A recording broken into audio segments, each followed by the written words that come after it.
దాంట్లో ఉన్నారు. ఒకసారి శంకర్ గారి దగ్గరికి కదా, మూసా శంకర్ గారు.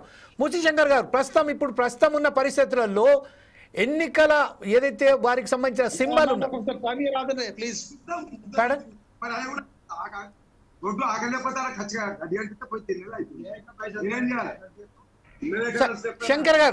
మూసీ శంకర్ గారు మీరు ఎలా స్పందిస్తారండి? మూసీ శంకర్ గారు మీ ఫోన్ ను అన్మ్యూట్ చేసి మాట్లాడండి సార్. హలో, మాట్లాడండి సార్. అది వాస్తవానికి చెప్పాలనంటే ఈ పంచాయతీరాజ్ వ్యవస్థ స్థానిక సంస్థలను బలహీనం చేయాలన్న ఉద్దేశంతో ప్రభుత్వాలు గత 15 సంవత్సరాల నుంచి 12 సంవత్సరాల నుంచి ప్రభుత్వాలు పంచాయతీరాజ్ వ్యవస్థను భ్రష్టు పట్టించడం జరిగింది. వాస్తవానికి హైకోర్టు మొట్టికాయలు వేసినాకనే గతంలోనే కానీ ప్రస్తుతమే కానీ మీరు స్థానిక సంస్థలలో ఎన్నికలు మీరు పెట్టాలి అని చెప్పేసి కోర్టు, ఎందుకనంటే ఆ కోర్టు గుర్తించింది కానీ ప్రభుత్వాలు గుర్తించడం లేదు. అక్కడ గ్రామంలో ఏ విధంగా తయారైతున్నది, మురికి కూపంగా తయారైపోతున్నాయి బస్తీలు అన్న ఉద్దేశంతో హైకోర్టు మీరు ఎప్పుడు చెప్పినా కానీ కోర్టుకు పోయినప్పుడు అప్పుడు హైకోర్టు చెప్పడం జరుగుతున్నది, మీరు ఎన్నికలు నిర్వహించండి, స్థానిక సంస్థలను బలోపేతం చేయండి అని చెప్పి. ఈ బలోపేతం ఎన్నికలు వచ్చినప్పుడే స్థానిక సంస్థల ఎన్నికలను బలోపేతం చేస్తామని అంటారు, పంచాయతీరాజ్ వ్యవస్థను బలోపేతం చేస్తామని అంటారు. కానీ వీళ్ళు మాత్రం ఇప్పుడు ప్రస్తుతానికి మాత్రము ప్రభుత్వాలు పంచాయతీరాజ్ వ్యవస్థను తుంగలో తొక్కడానికే ప్రయత్నం చేస్తున్నది.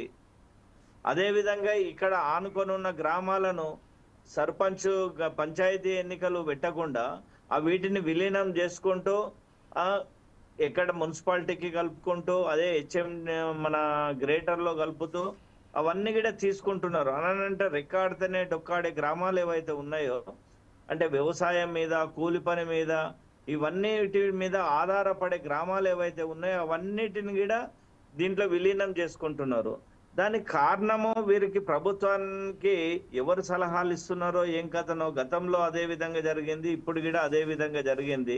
కానీ చర్చలు వాస్తవానికి తమరి ద్వారా మన ఛానల్ ఫోర్సైట్ టీవీ ఛానల్ ద్వారా ఎంత ప్రయత్నం చేసినా కానీ అందరూ సంఘటితం అయితేనే గ్రామాలలోని సర్పంచులు ఎవరెవరో అయితే పోటీ చేయాలని అనుకుంటున్నారో, వార్డు మెంబర్లు, ఎంపీటీసీలు, వాస్తవానికి ఎంపీటీసీలకు కూడా ఎలాంటిది వాళ్ళకు ఏమున్నదని చెప్పేసి పోతున్నారు, ఆడ కూర్చుంటున్నారు, చాయ్ బిస్కెట్లు తినేసేసి వస్తున్నారు గత 12 సంవత్సరాల నుంచి.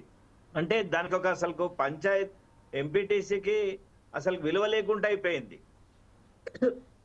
వీటికి ఏవైతే నిధులు ఇవ్వాలనో అవే ఇస్తలేరు. ఇక్కడ కూడా వారికి ఎంపీటీసీలు, జెడ్పీటీసీలు సరే ముందు జాగ్రత్తగా అనేది మీరు సర్పంచ్ ఎన్నికలు కాకుండా ఎంపీటీసీలు పెడుతున్నారు. మరి పెట్టినప్పుడు కూడా దానికి ఒక నిధులు అనేది కూడా ఏ ప్రభుత్వం అయినా కానీ సరిగ్గా ఇస్తున్నదని అంటే ఏది లేదు. చాయ్ బిస్కెట్లు పోవాలి, చాయ్ బిస్కెట్లు తినాలి, మీటింగ్ రావాలి, ఏమన్నానంటే ఆఫీసర్లు సర్పంచుల మీద, ఎంపీటీసీలు వీళ్ళ మీద ప్రెజర్ చేయాలి, మీరు అది చేయాలి, ఇది చేయాలని చెప్పేసి గ్రామాలలో. కానీ ఇప్పుడు మరి 2 సంవత్సరాలు దాదాపు దగ్గరకు వస్తున్నది. గ్రామాలు ఇక్కడ ఏ విధంగా తయారవుతున్నాయి, ఒక మున్సిపాలిటీల గ్రామ పంచాయతీలు మున్సిపాలిటీలు కలిపినాక మున్సిపాలిటీగానే తయారైంది మొత్తము. ఎక్కడున్న చెత్త ఉన్నది, ఎక్కడైనా కానీ ఒక లైట్లు లేవు, ఏది లేదు, అసలు ఎవరికి కంప్లైంట్ ఇవ్వాలనో తెలియదు. ఎక్కడికి వెళ్ళి ఒక 3-4 కిలోమీటర్ల దూరంలో వచ్చేసేసి మున్సిపాలిటీ ఆఫీస్ లా ఎవరనేది ఇస్తారు, అక్కడ ఊళ్ళో ఉంటేనేమో ఊళ్ళో ఒక కంప్లైంట్ ఇస్తారు. అదే అయిపోయిందండి. ఇప్పుడు దానికి సంబంధించిన ఇప్పుడు ఏమీ లేదు. అందులో మున్సిపాలిటీలు కలిపేశారు, గ్రామ పంచాయతీలకు సంబంధించిన కొన్ని మెర్జ్ అయిపోయాయి. దానికి ఇప్పుడు ఎంపీపీ, ఎంపీటీసీ, జెడ్పీటీసీ ఎలక్షన్లు మాత్రమే తెరవాయి. అంటే ప్రస్తుతం అయితే సర్పంచ్ ఎన్నికలను వాయిదా పెట్టుకుంటూ ఈ రోజు మాత్రం ఖచ్చితంగా ఒక నిర్ణయం తీసుకున్నది ప్రభుత్వం. అందులో ఇక దాంట్లో మనం ఏం చేసినా కూడా వారు ఏం చేయలేకపోతారు. ఇప్పుడు ప్రస్తుతం ఏదైతే సార్ నేను చెప్పేది కూడా ఏంటిదని అంటే సార్, అవి వాస్తవానికి ప్రభుత్వాలు వచ్చినప్పుడు ఇవన్నిటిని కూడా పరిశీలి చేసే చెయ్యాలి. మీరు ఎమ్మెల్యేలు గెలవాలని అంటే వీళ్ళే కదా స్థానికంగా బలం అనేది, సర్పంచులే కదా, ఎంపీటీసీలే కదా, జెడ్పీటీసీలే కదా. ఏమన్నా రోగం వచ్చేసేసినా, ఒక యాక్సిడెంట్ అయినా, లేకపోతే ఇంకొక హాస్పిటల్ తీసుకుపోయేదన్నా, ఆపదకు సంపద ఉండాలన్నా అంటే ఎమ్మెల్యే వచ్చి చేస్తాడు సార్. అది ఎవరు చేస్తారు? ఎంపీటీసీలు చేస్తారు. కావాలని అంటే సర్పంచులు చేస్తారు, వార్డు మెంబర్లు, అక్కడ ఉన్న స్థానికంగా ఉన్న వాళ్ళు లీడర్లు తీసుకొని పోయి చేస్తారు. వీటిని నిర్వీర్యం చేస్తుంటుంటే సర్పంచ్ ఎన్నికలు పెట్టకుండా ఎంపీటీసీ జెడ్పీటీసీ ఎన్నికలు పెట్టేసేసి ఏం చేయగలుగుతారు? ఒక్కటి చేస్తాడా?